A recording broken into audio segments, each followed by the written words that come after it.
Sobre esse tema de... Bom, boa tarde, etc, etc. Sobre esse tema da incerteza ou da certeza, eu me lembrei do Brossard, do Paul Brossard, que repetia N vezes um dito por Machado de Assis no Isaú e Jacó. Claro que o Brossard dizia daquela grandiloquência que ele fazia as coisas. E ouçam o texto de Machado. O imprevisto é uma espécie de Deus avulso, ao qual é preciso dar algumas ações de graças, ou seja, missa de ação de graça. Pode ter voto decisivo na Assembleia dos Acontecimentos. É disso que se trata. Agora, eu vou recorrer, o Tércio, a uma... Eu vou lembrar da última obra de Wittgenstein. Wittgenstein, depois que escreveu as investigações filosóficas, ele começou com câncer. E aí foi viver na casa do von Wright, um filósofo, enfim, lógico, que criou a lógica deontica. E tomou uma série de notas, e essas notas depois foram recolhidas pelo von Wright e publicou-se a última obra de Wittgenstein, chamado Da Certeza.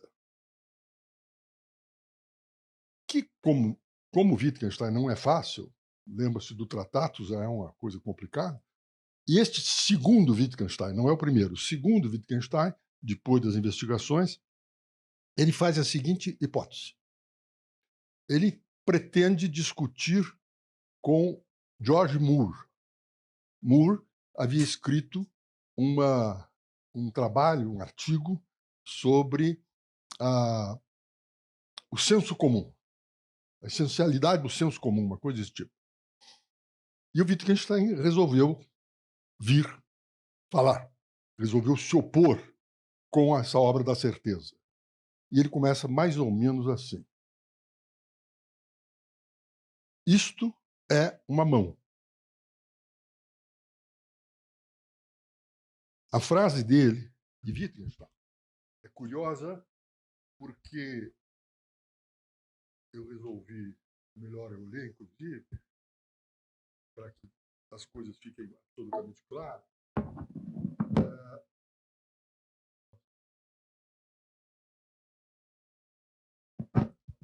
Diz ele, aqui está uma mão. Aí ele vem dizer o seguinte, essa, digamos, essa manifestação dele é no sentido de dizer que isto aqui, ao fazer esta afirmação, isto é uma mão, eu tenho certeza absoluta, ou não. Mas não é conhecimento, não é saber.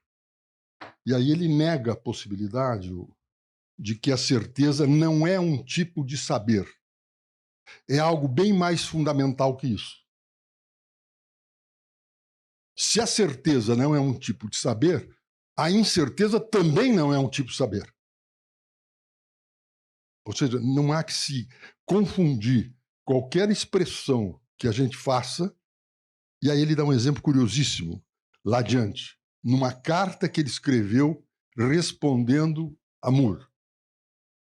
Se eu perguntar a alguém, a sala ao lado está pegando fogo? Essa é a pergunta. E a resposta?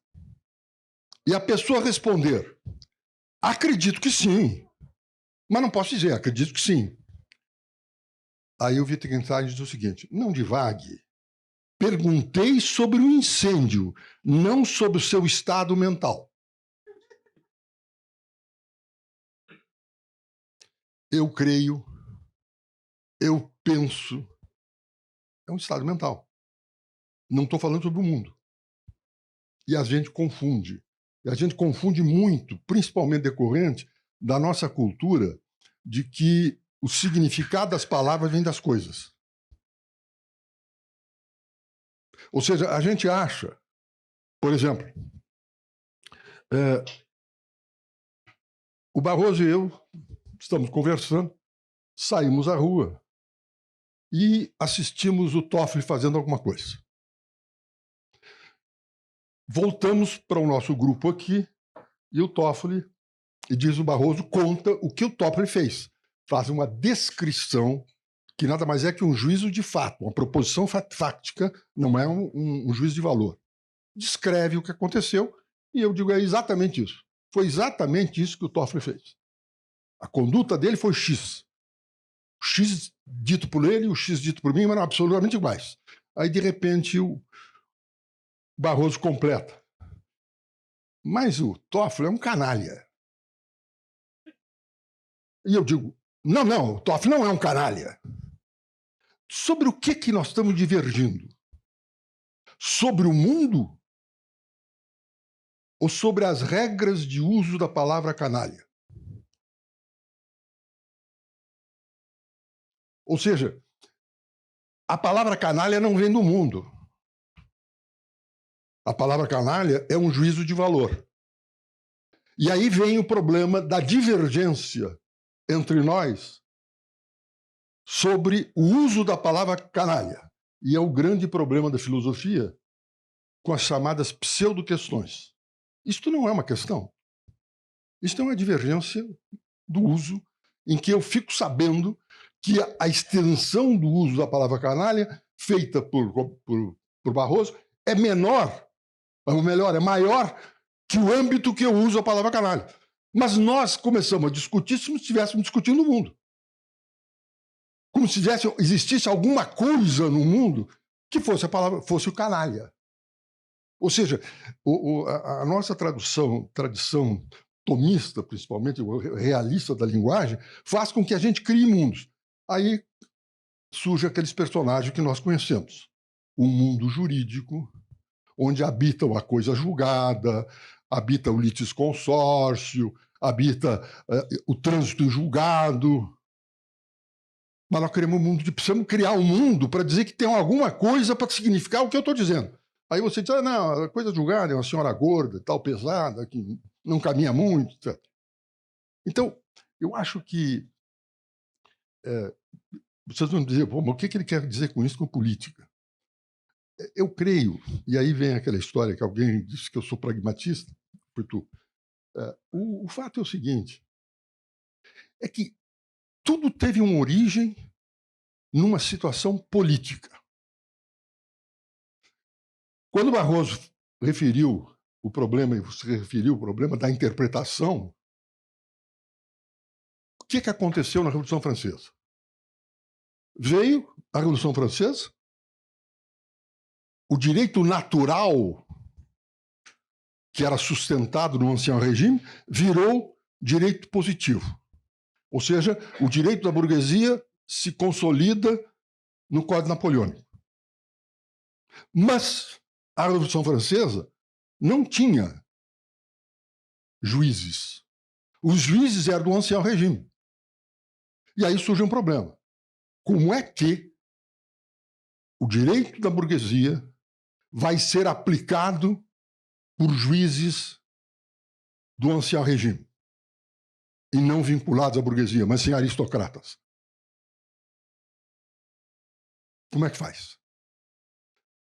Aí foi simples. Encomendaram uma coisa que os professores de introdução ao centro de direito nos falavam muito. A escola de exegese não vale, a escola de exegese é um erro. Não era erro. Quando a escola de exegese disse que o juiz é a boca da lei, e criou-se no processo civil aquele negócio do silogismo, da sentença, a lei, os fatos e a conclusão. E a conclusão nada mais é do que a aplicação da lei aos fatos. Com isso, tu evitava de que o juiz do Ancien Regime pudesse fazer a crítica da lei. Não é assim? Ou seja, a escola exegética não é verdadeira nem falsa. Ela era absolutamente necessária, mas pagou um preço. E qual foi o preço? A irresponsabilidade da magistratura. Porque se a conclusão era a aplicação da lei aos fatos, a responsabilidade era da lei, não do juiz. E aí se pagou o preço dessa grande discussão sobre a responsabilidade do juiz. Bom, dentro dessa linha, eu lembro que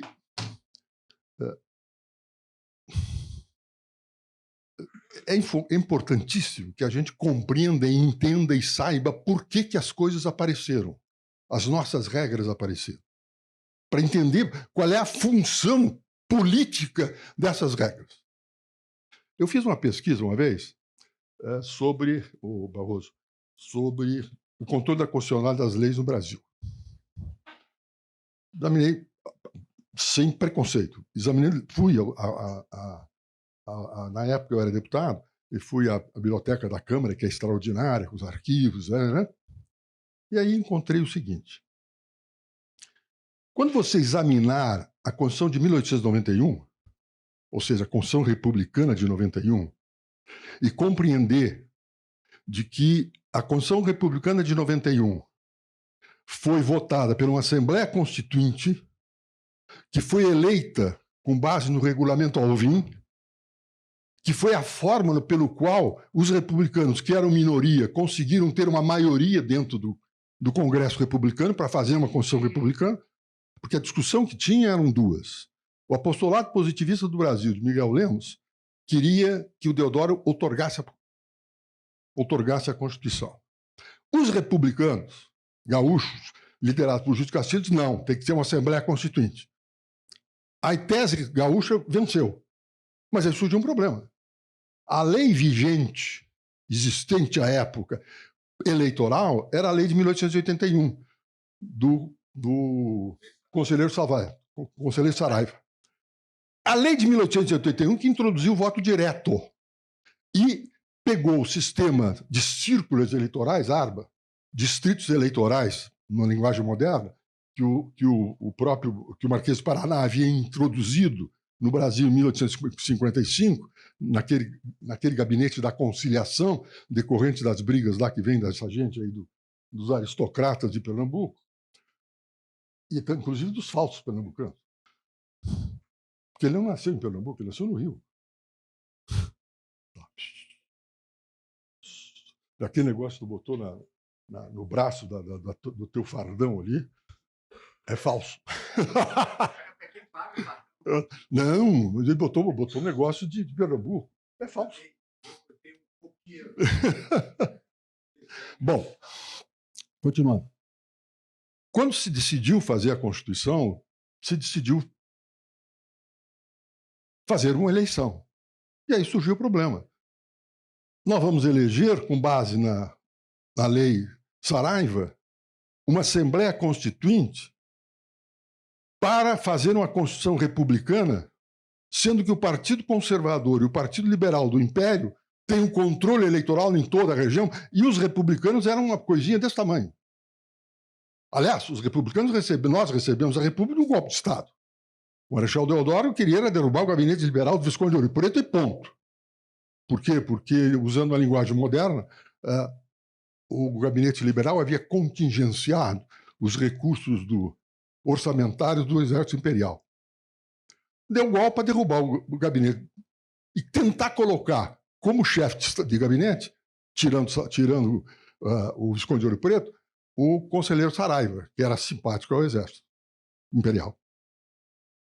Mas aí houve uma intriga complicada, que não convém falar nisso, feita pelo Benjamin Constant Botelho de Magalhães, e que acabou, no dia seguinte, já introduzindo uma velha, digamos, um hábito republicano, no dia seguinte veio o decreto, datado do dia 15, derrubando o imperador. E aí resolveu-se discutir a Constituinte. Aí eu disse, bom, e agora? Nós vamos fazer uma Constituição com maioria republicana? E aí houve uma malandragem, uma engenharia eleitoral genial. feita pelo Arruda, pelo Alvim. Este Alvim altera o sistema, e o sistema eleitoral da época era o quê? Elegia-se. Vou pegar o Rio Grande do Sul, que é o exemplo que eu uso. O Rio Grande do Sul tinha 6 deputados na Câmara.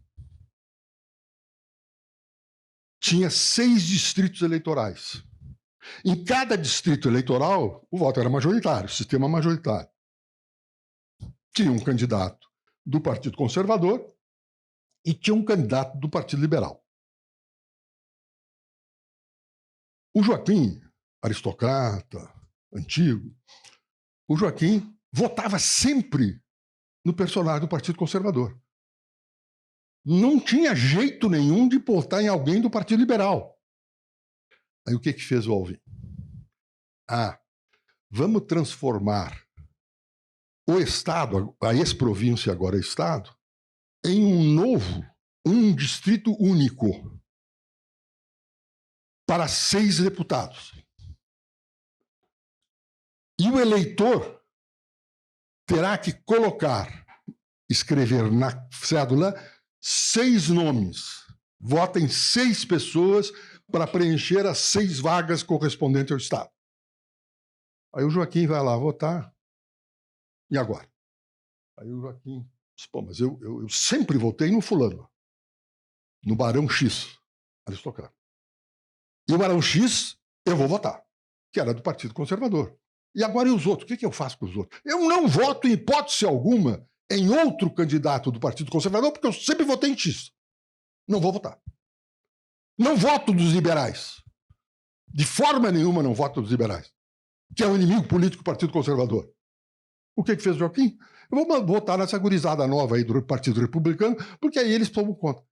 Dessa forma, a Assembleia Constituinte que fez a Constituição de 91 ficou majoritariamente republicana. Por essa técnica utilizada, ou essa engenharia bolada pelo Alvim. Aí faz-se a Constituição. Quando começa a discussão da Constituição de 91, surgiu um problema. O apostolado positivista do Brasil, do Rio de Janeiro, liderado pelo Miguel Lemos, diz o seguinte: exórdio da Constituição. E o exórdio proposto pelo apostolado era assim: as pátrias brasileiras, reunidas em Assembleia Nacional Constituinte, resolveram constituir os Estados Unidos do Brasil. E no projeto republicano, no projeto do apostolado, os estados federados poderiam se afastar da União. Deu uma enorme confusão, porque ele queria copiar o modelo americano e queria assegurar a separação dos estados. O que os republicanos resolveram? Os republicanos resolveram. Primeiro, eles tinham que destruir o núcleo do império, que era o Rio de Janeiro. Então, precisavam dar poder para as lideranças locais. Deram poder para as lideranças locais, o federalismo foi radicalizado, tinham relações exteriores, inclusive, os estados, tinham um código de processo civil, tinham capacidade legislativa muito ampla. Por quê? Mas aquilo era instrumental, era para acabar com o Rio, porque o Rio era um núcleo imperial. Como os republicanos receberam a República num golpe de Estado, eles precisavam se diferenciar do Império. Não podiam ser parlamentaristas, tinham que ser presidencialistas, porque o Império era parlamentarista. Tinham que ser radicalmente federalistas. Por quê? Porque o Império é um Estado unitário, embora, no período da regência, tenha tido uma espécie de república. Pois bem, aí o que acontece? Nós demos, Barroso, poder para os estados legislarem. Criamos uma justiça estadual. Esta justiça estadual é que vai aplicar as leis federais. Nós precisamos resolver o problema quando houver um conflito entre a lei estadual e a lei federal e a decisão local for a favor da lei estadual. E temos que criar um recurso também quando contrariar a Constituição Federal. Não tem na Carta de 91 o poder do tribunal julgar a conformidade das leis federais com a Constituição Federal. Não tem. Isso apareceu depois. Você vai olhar, era a criação do Supremo Tribunal Federal como quê? Como um órgão, claramente um órgão, para garantir a unidade nacional.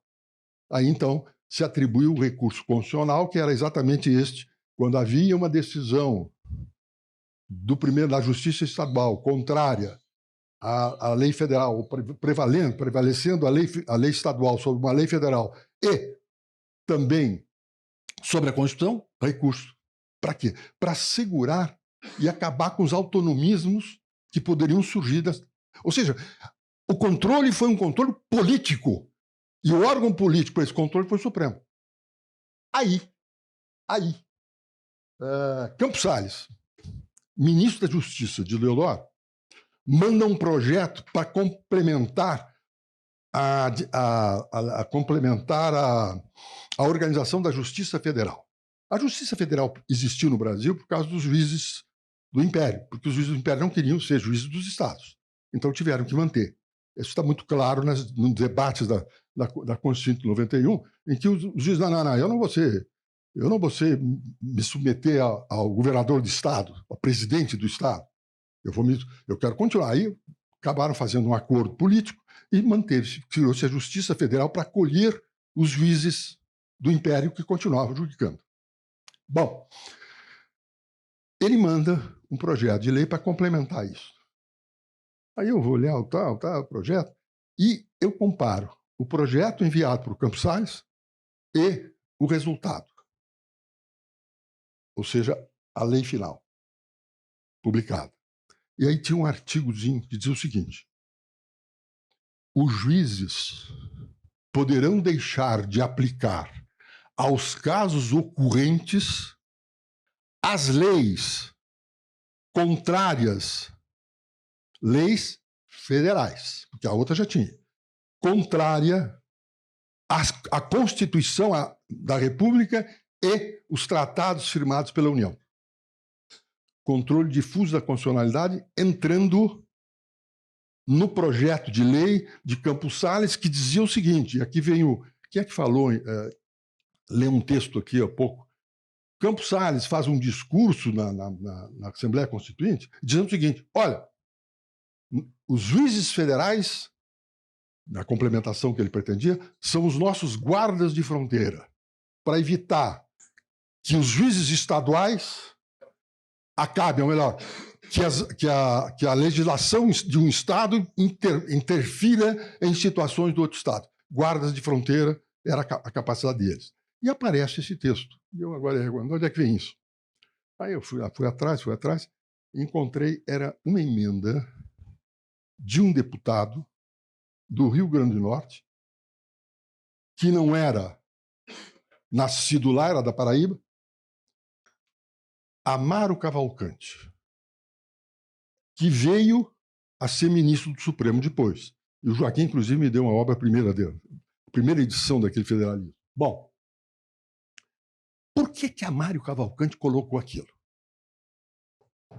Qual é a razão do Poder Legislativo abrir mão da sua autonomia e entregar a fiscalização da sua autonomia ao Supremo Tribunal Federal, controlando a compatibilidade da lei federal com a Constituição? Ou seja, o Poder Legislativo estava abrindo mão. Lá nos Estados Unidos foi diferente. O Judicial Review surgiu de uma briga política do Partido Republicano e do Partido Federalista. A derrota de Adams e a vitória de Jefferson. A vitória de Jefferson derrotou o Partido Republicano, e aí o que eles fizeram? Os federalistas, no final, Eles inventaram, criaram os Midnight Judges. Você lembra que eles lotearam o judiciário com os federalistas derrotados, para eles controlarem o executivo e o legislativo, o Senado e a Câmara, Casa de Representantes, e o executivo está na mão dos republicanos. Aí inventaram aquela bobagem uma bobagem de que não foi entregue o diploma de nomeação de um juiz federal. Era um juiz de meio expediente, juiz de paz de meio expediente. Aí eles entraram com o Judicial Review, dizendo que aquilo ali estava ferindo. Aliás, entraram com um mandado, uma espécie de mandado de injunção, mandado de segurança, um injunction. Entraram com aquilo. Para quê? Para fragar o Jefferson e o Madison no broke of the law. Ou seja, o descumprimento da lei porque não entregou o diploma. E esse diploma tinha ficado na gaveta. Do gabinete de quem? Do Marshall, que era o cara que ia julgar. O Marshall era o secretário de Estado do Adams. Antes do Adams entregar a posse de Jefferson, ele nomeia presidente da corte. Chama a corte quem? O seu secretário de Estado. Que exatamente não tinha entregue o tal diploma a esse. E quem é que vai julgar? Ele. E como é que ele julga? Uma genialidade. Uma genialidade política. Política, não é acadêmica, não. Ele sabia que não podia a Suprema Corte confrontar com o Jefferson porque estava começando a se afirmar. Aí o que ele faz? Ele inverte todo o raciocínio nosso, tradicional. Por que nós não perguntamos, o juiz se pergunta em primeiro lugar? Se ele é competente, não é isso? Se ele é competente, está bem. Então, se a ação é adequada, está bem, e depois vai julgar o mérito. Aí começa o Jefferson e primeiro examina, faz uma pergunta. Fulano tem esse direito? Ou seja, o mérito. E diz, tem esse direito. A ação está correta? Tá, é o Judiciário, é o Judiciário Act, tal, X atribuiu. Aí vem a terceira. E nós somos competentes? Aí ele diz o seguinte, olha, a competência da Suprema Corte tem que ser definida na Constituição. Não pode a lei ordinária definir a competência da Suprema Corte. Logo, essa lei é contrária à Constituição. E, portanto, eu não vou aplicar. E saiu fora, e aí surge o Judicial Review, que era o controle da constitucionalidade da lei por essa forma política do confronto Partido Republicano e Partido Federalista. Bom, eu estou dizendo tudo isso para dizer o seguinte, olha, no problema nosso, brasileiro, no que diz respeito ao processo eleitoral, e aí vem a história da incerteza, mas incerteza não como uma forma de saber, algo mais profundo, é aquele negócio da mão. Ninguém vai dizer se isso aqui é verdadeiro ou falso. Porque não é um juízo. É algo mais profundo do que o mero conhecimento que a gente tem. A incerteza que vocês referiram aqui, por exemplo, em relação ao progresso da ciência, nada mais é do que o Karl Popper, em que a função do cientista era falsificar os enunciados anteriores, porque a falsificação dos enunciados anteriores é que progredia. E por quê? Porque em filosofia a gente sabe muito bem que a verdade é uma mera hipótese. A única certeza que a gente tem é do falso e não do verdadeiro. Que o verdadeiro está esperando ser falsificado. Quando vem falsifica numa experiência qualquer, é definitivamente falsificado. Se você faz experimentos com um enunciado científico, ele não foi falsificado, ele continua suscetível a ser falsificado até vir 1101, que falsifica e acaba. Ou seja, a verdade não temos certeza nenhuma. Nós temos certeza do falso e não do verdadeiro. O verdadeiro é uma hipótese. Bom, observem o que aconteceu conosco em relação ao sistema eleitoral. 3 grandes temas sempre envolveram a discussão política sobre o nosso sistema eleitoral.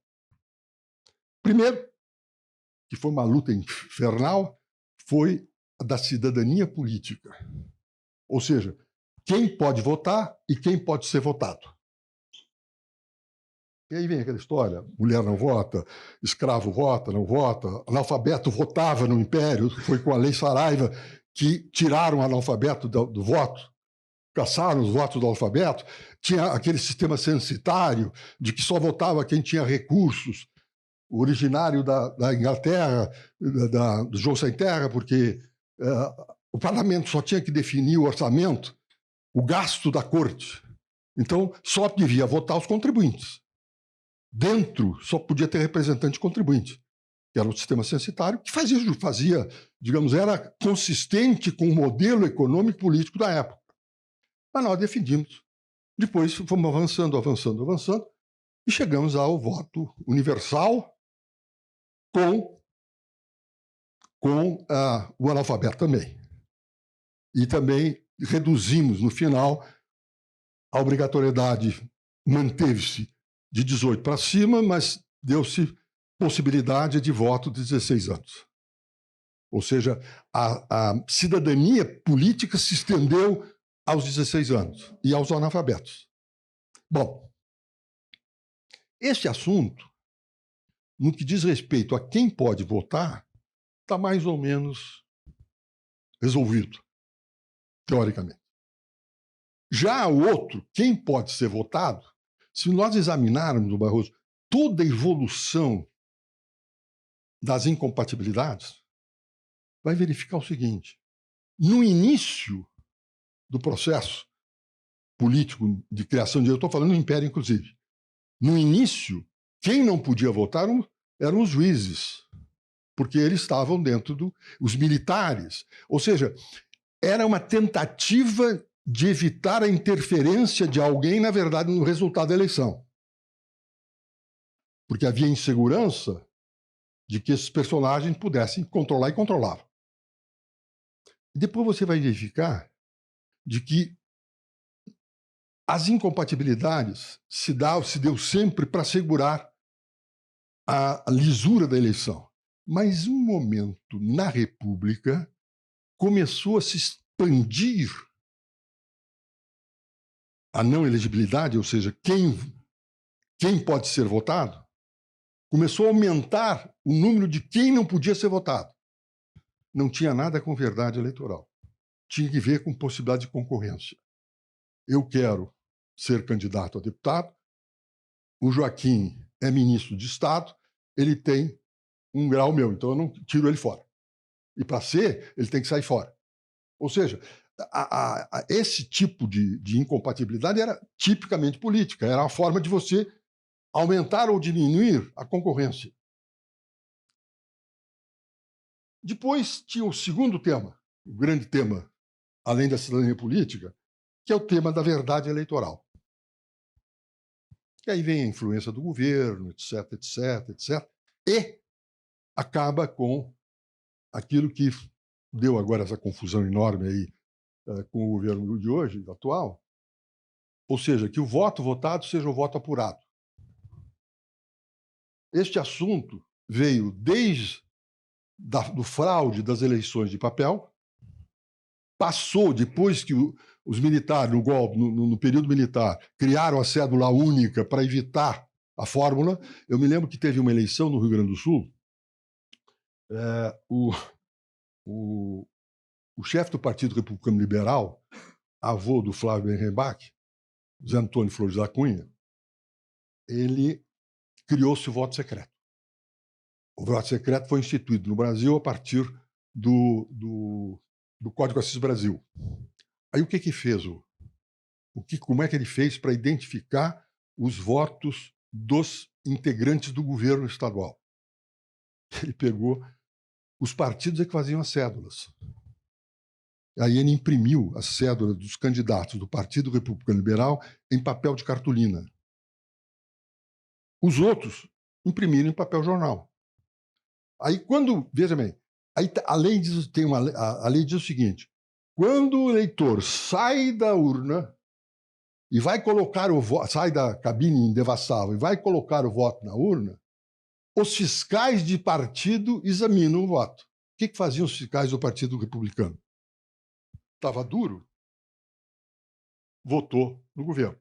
Estava mole, votou na oposição. Anotava o nome e depois demitia o sujeito. Claro, era esse o jogo. Aí depois vem uma lei logo em seguida, essa pesquisa eu fiz a comparação, que me ajudou nisso foi o Walter Costa Porto, e nós publicamos 3 volumes com as leis. Aí o que estava ali posto? Aparece um texto, que foi quando eu identifiquei o tal voto de cartolina.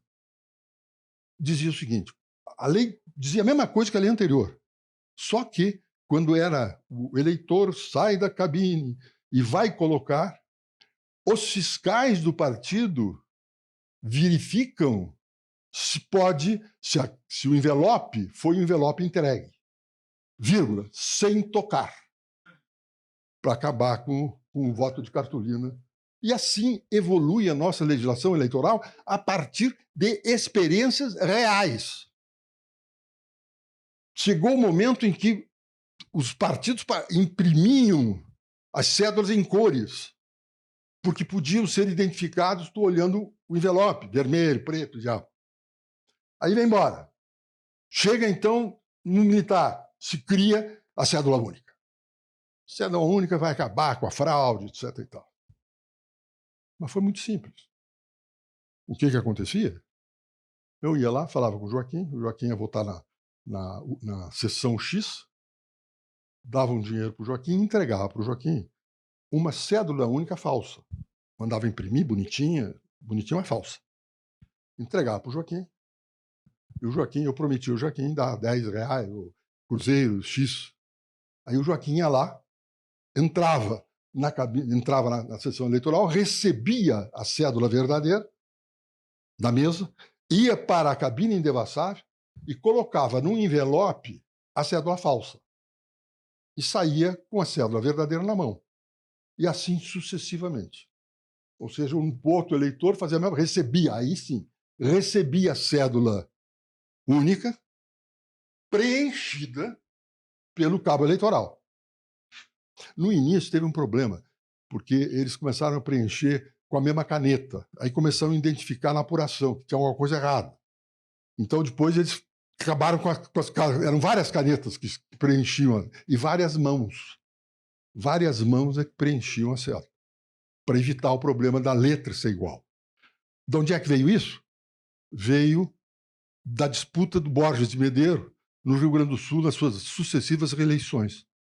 O Borges fez o seguinte, o Borges chama um cabo eleitoral, um chefe eleitoral dele, lá de Cruz Alta, e diz assim,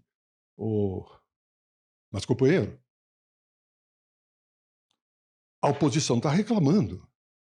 Não tiveram votos nas sessões tais, tais e tais. Nenhum voto. E ele disse, bom, mas isso é o prestígio do presidente do Estado, o velho Borges. É o prestígio, diz o coronel. Aí o Borges, mas acontece o seguinte, é tudo com a mesma letra, porque era escrito. Tudo com a mesma letra, diz o Borges. Como é que vão fazer? Culpa do senhor. Culpa do senhor. O senhor mandou uma única professora para ensinar lá, todos aprenderam a mesma letra. Isto foi a substituição das canetas, no preencher aqueles números, porque tinha que preencher número.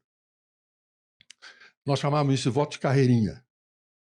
Ou seja, o voto marmita, tu já levava pronto, porque aí tu recebia, devolvia, recebia uma outra cédula autêntica, depois você botava no envelope a cédula autêntica já preenchida, que foi entregue lá fora, depois você saía e entregava a cédula em branco, ou seja, tinha cumprido a obrigação e recebia o dinheiro. Aí veio o sistema eletrônico. Diga-se de passagem que o sistema eletrônico nós devemos, num primeiro momento, pelo recadastramento feito pelo Nery da Silveira, presidente do eleitoral, e depois o Veloso, o Carlos Mário Veloso. Este foi o personagem que batalhou para a introdução da urna eletrônica junto com Paulo Camarão, que era o sujeito que bolou aquela coisa toda. Eu me lembro da discussão da urna eletrônica, tinha lá uns layouts que foram desenhistas feitos, aí diz um assim, não, vamos fazer uma coisa muito feia para que ninguém possa tirar e levar para casa. Porque tem que ser coisa horrorosa. E era horrorosa. A urna não serve para objeto de decoração. Bom, agora, né? Mas pega as primeiras, vou te uma coisa. Depois vocês começaram a frescalhar todas. Bom, o fato é que no final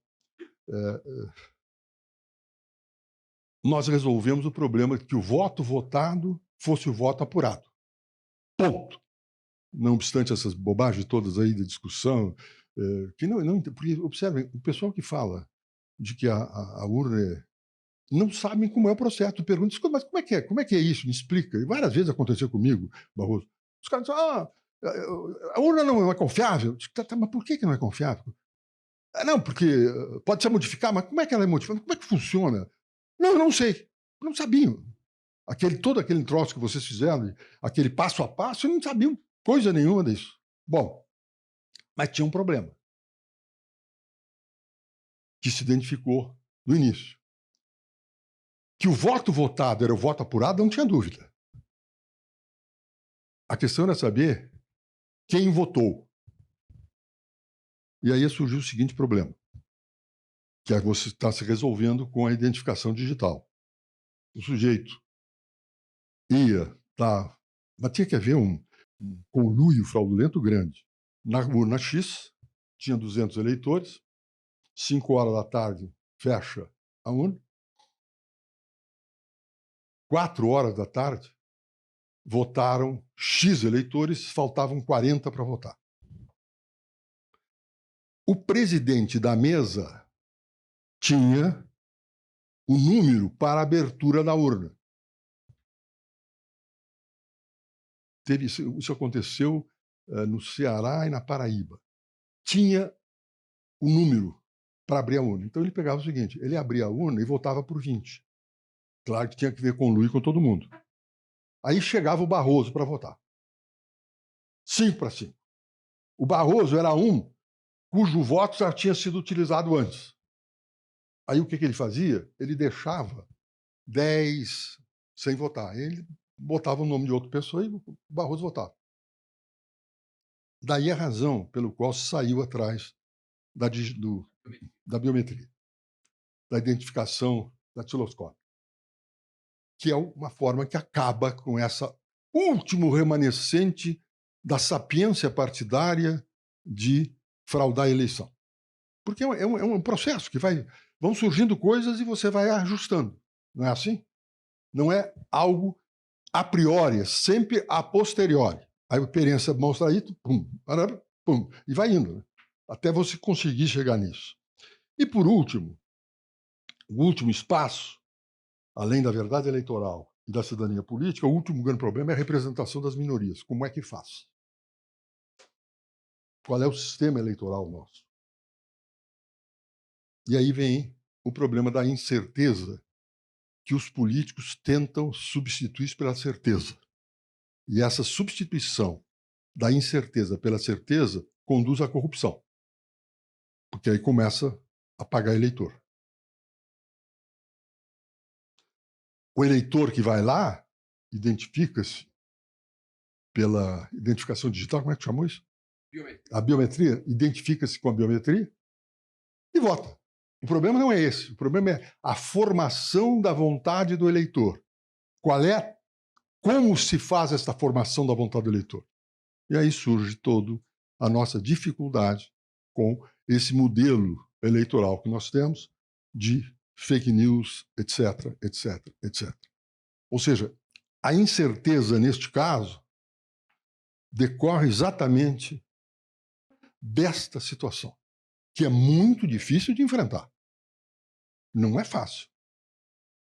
Quem foi candidato e trabalhou em campanha eleitoral, que eu fiz isso também, o que passou da cabeça da gente? Nós queríamos reduzir a incerteza para ganhar a eleição. E aí você tinha um condicionante. O condicionante era o sistema eleitoral, que era condicionante, inclusive, na escolha que os partidos faziam dos candidatos. O Rio Grande do Sul tem 31 vagas hoje na Câmara de Deputados. Antes, agora não, agora é 100% do número de vagas e o número de candidatos da legenda. Antes era 150%. E se fosse coligação era 200, uma coisa assim. Pois bem, agora vamos escolher os 31 candidatos do partido. O presidente do partido pergunta ao seu burocrata: fulano, quem é que ganha a eleição? Porque na majoritária ganhou a eleição que foi mais votado. Mas quem é que ganha a eleição na eleição proporcional da Câmara de Deputados? O que faz mais número de vagas. O partido que conquistar o maior número de vagas. Aí a pergunta subsequente: mas como é que se conquista o maior número de vagas? Tendo o maior número de candidatos que produzam votos, já que o voto é unipessoal. Ou seja, tu vota no candidato, não vota no partido. Aliás, quem não ouviu isso, eu não voto em partido, eu voto em candidato. É a grande frase que se fazia da autonomia das pessoas. Aí eu tinha que escolher candidatos que produzissem votos. E o que a gente fazia? Eu estou falando do que a gente fazia e eventualmente se faz hoje.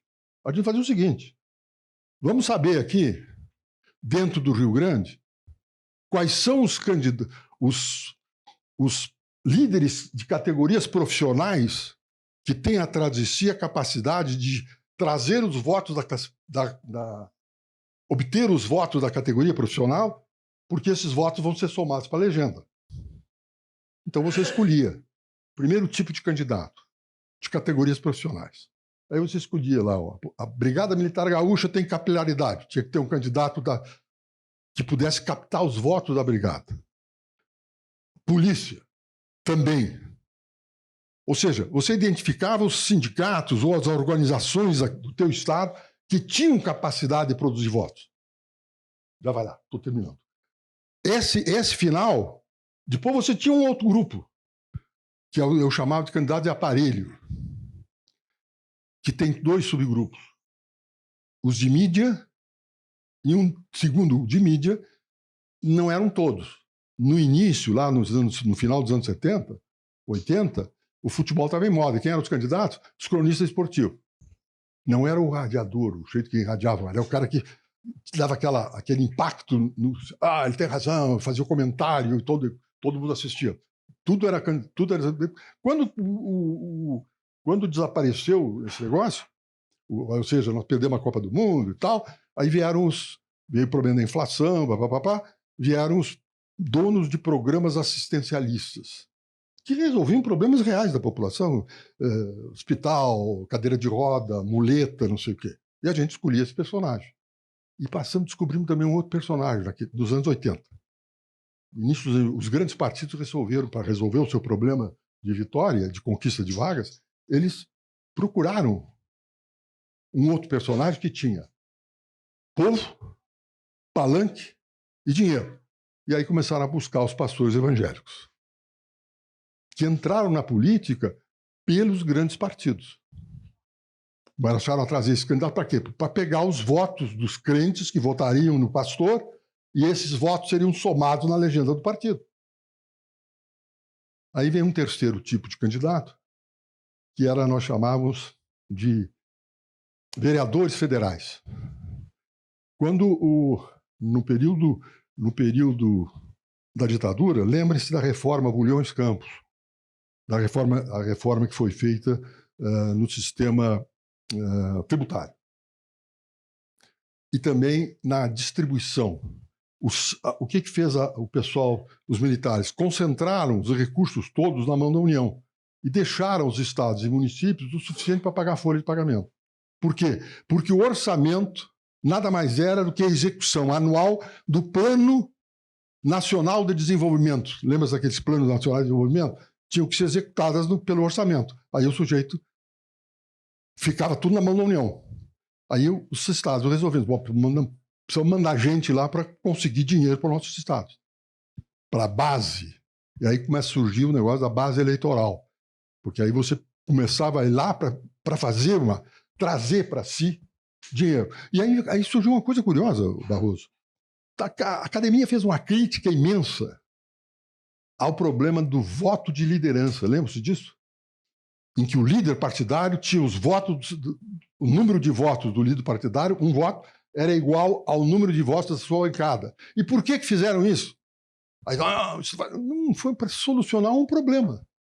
Porque esses deputados não tinham nada que fazer na Câmara, eles tinham que fazer nos gabinetes dos ministros investidores.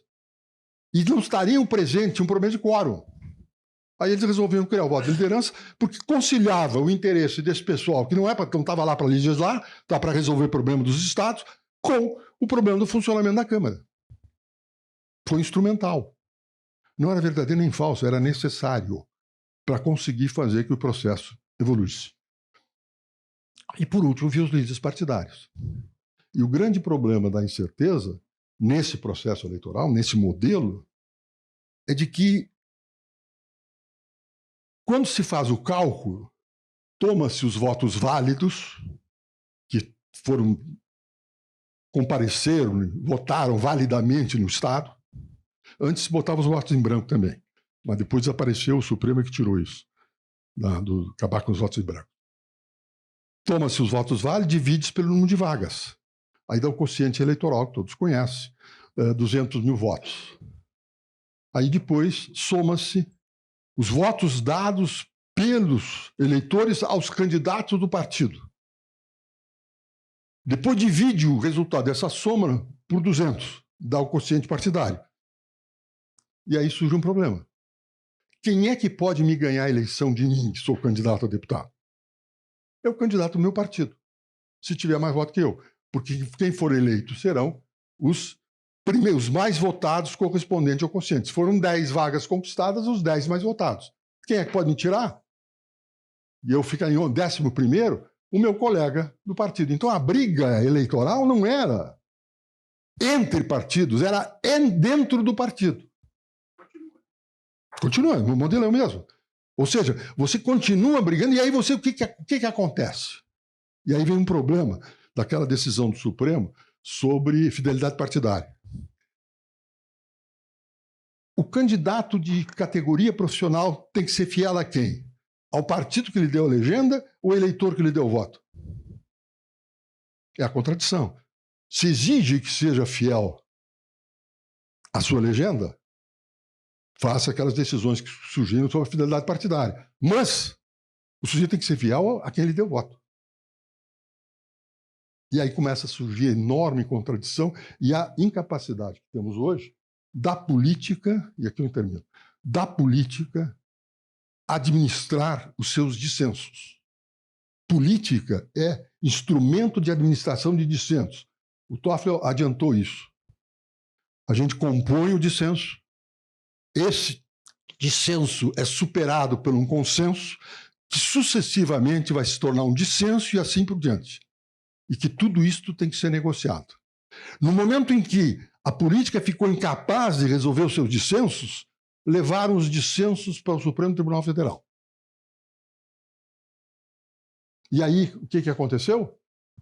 Aconteceu o fenômeno da chamada judicialização da política, que é obra da própria política, incompetente de resolver os seus dissensos.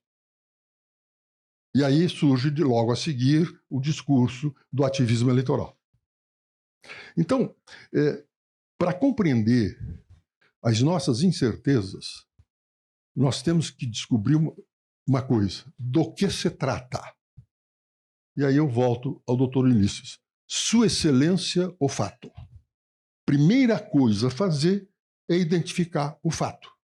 Identificado o fato com clareza, nós teremos a solução. É o caso do Poder Judiciário. Se o juiz apreende do que se trata, ele resolve a questão. Aí ele vai inventar lá as jurisprudências, não sei o quê e tal, mas para fazer um floreio. O que nós precisamos ter presente é que se essa disfuncionalidade da política na composição dos seus dissensos, transferindo para um outro poder, deu o que deu. Deu problema. Aí o Toffoli e o Barroso são atacados na rua. Aí o Barroso criou uma frase que eu acho que vai ser a frase clássica das sentenças de improcedência de ação: julgo improcedente a ação, ponto. Perdeu o mané. Pode ser utilizado como finalização excelente. Tem tanto na minha vida, vou ficar com isso. Bom, nesse contexto todo, nós vamos reduzindo, avançando na substituição das incertezas para uma certeza que será novamente causadora de uma sucessiva incerteza e assim por diante. Por quê? Porque certeza não é, como diria o Wittgenstein, não é um juízo de saber. É algo muito mais radical e fundamental que isso.